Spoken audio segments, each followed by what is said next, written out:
Hello and welcome back to my channel. My name is Danielle. For those of you who do not know me, hi, welcome. I'm so glad you stopped by today. Today I'm going to be talking about the controversial eyeshadow palettes I have in my collection. Now the eyeshadow palettes I don't think themselves would be controversial. It's the brands behind them, the people behind these, and you know, kind of getting into why I own these. Why do I have these? What in the world was I thinking? Why are these in my collection? How could you have those? You're a horrible person for having them. You know, all the things people say. And we're just gonna go ahead and jump into it. Now, some of these you guys aren't gonna think are controversial at all. Others are gonna be like, I can't believe you have that, just like I said before. So we're gonna jump right into it.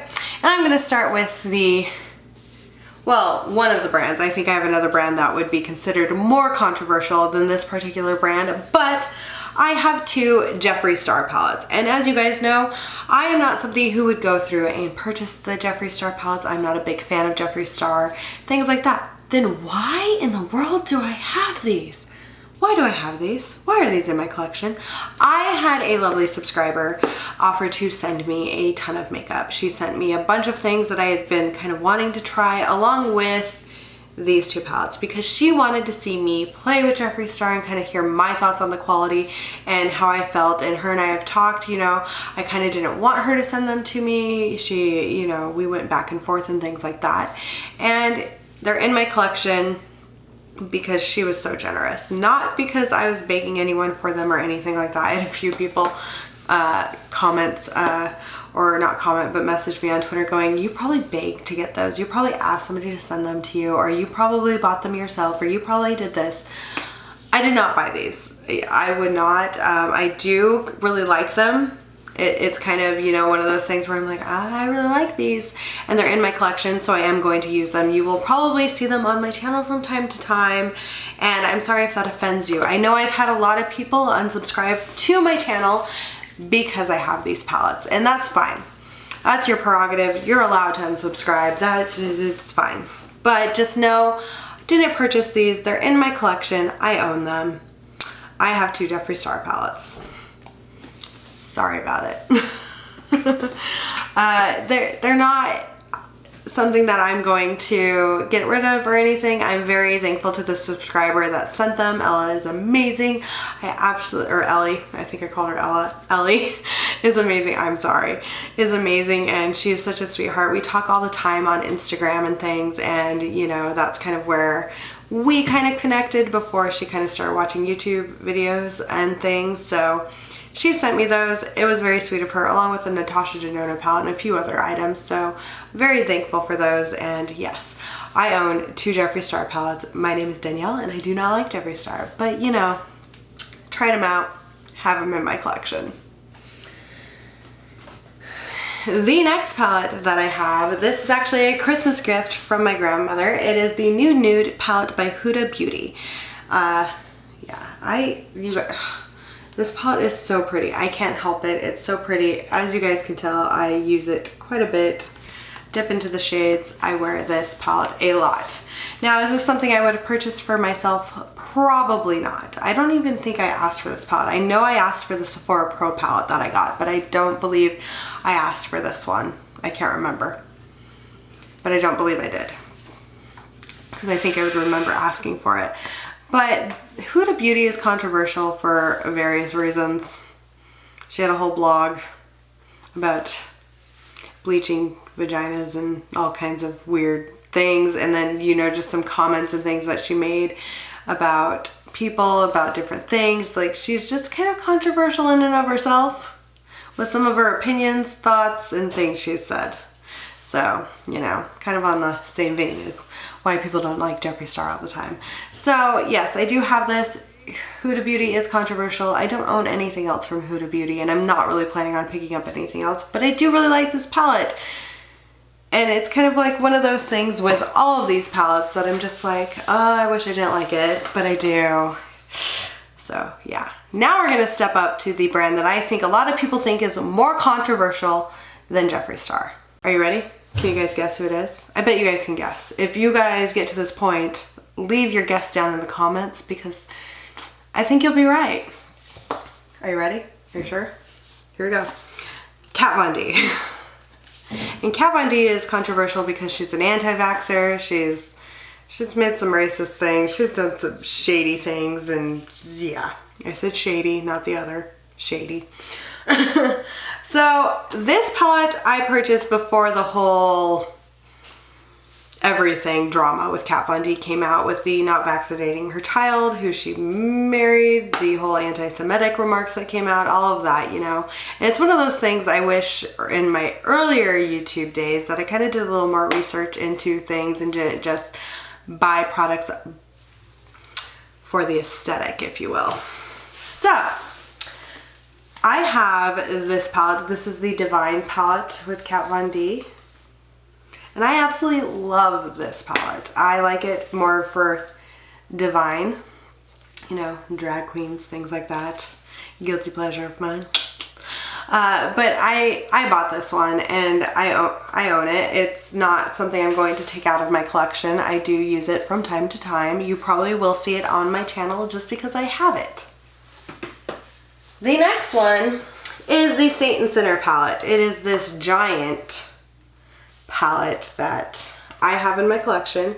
My best friend bought this palette for me. This was a birthday / Christmas gift from her, and it is something that I completely 100% cherish, and I'm so thankful to have in my collection from her, because at the time it was something I really wanted, and I have it. It's still in my collection. I kind of want to do a Throwback Thursday video with this, so if you guys would like to see that, leave that down below. But I do understand Kat Von D being problematic, and you know, I'm not purchasing anything else from her, but as I said with the Jeffree Star things, it's in my collection. I'm going to use it. Then we have something that is controversial more because, hello, dupe palettes. So we have two from Bad Habit. This one was a dupe for a Huda Beauty one, I believe. This is the Aftershock palette. Looks like this. Bad Habit is no longer around, unfortunately. I mean, they are still kind of around. They just changed and rebranded, and I'm not sure why. The Retro Love palette is for Subculture. And then we have the Atlantis palette, which was a dupe for the Icy Betch palette, and I absolutely love this. So yeah, I have those. A lot of people don't like dupe palettes because they don't believe you should copy from artists. I don't really have a problem with the copying of bigger brands. I can completely understand when, like, if say a brand like this copied an indie brand like that, I kind of have a problem with, just because indie brands are usually smaller. They're really working hard on creating a lot of their products. But as far as duping Tarte and things like that, I'm not mad at it at all. Sorry about it. Then we have the aforementioned Tarte here.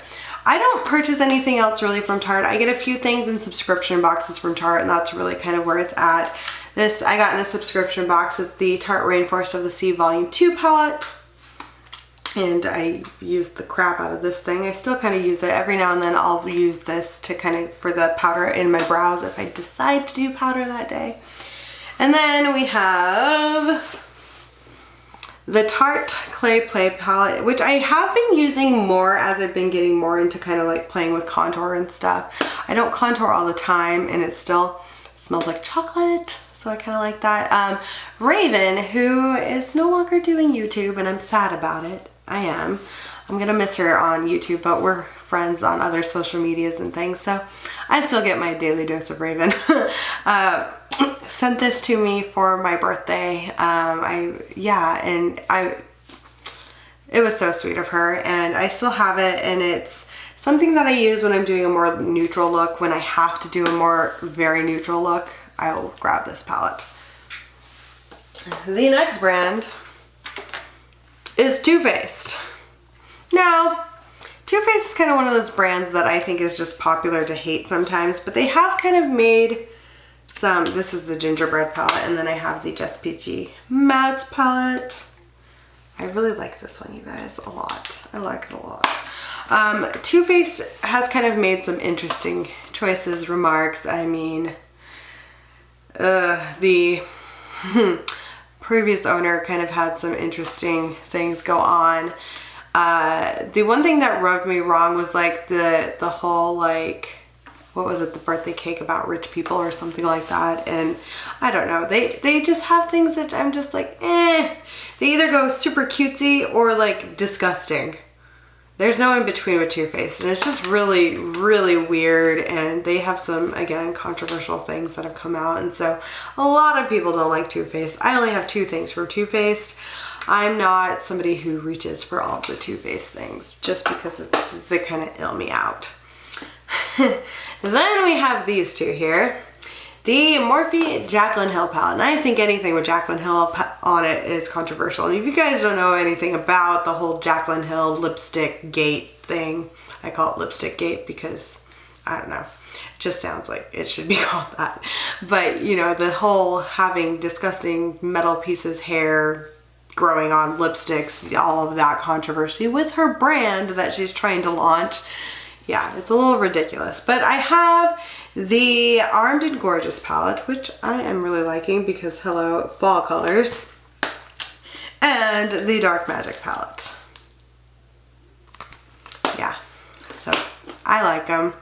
I know, unpopular opinion to like some of the Vault palettes that aren't, I don't know. I think there's like this whole thing that there's only one good one that's out and everyone has a different opinion of what the good one is.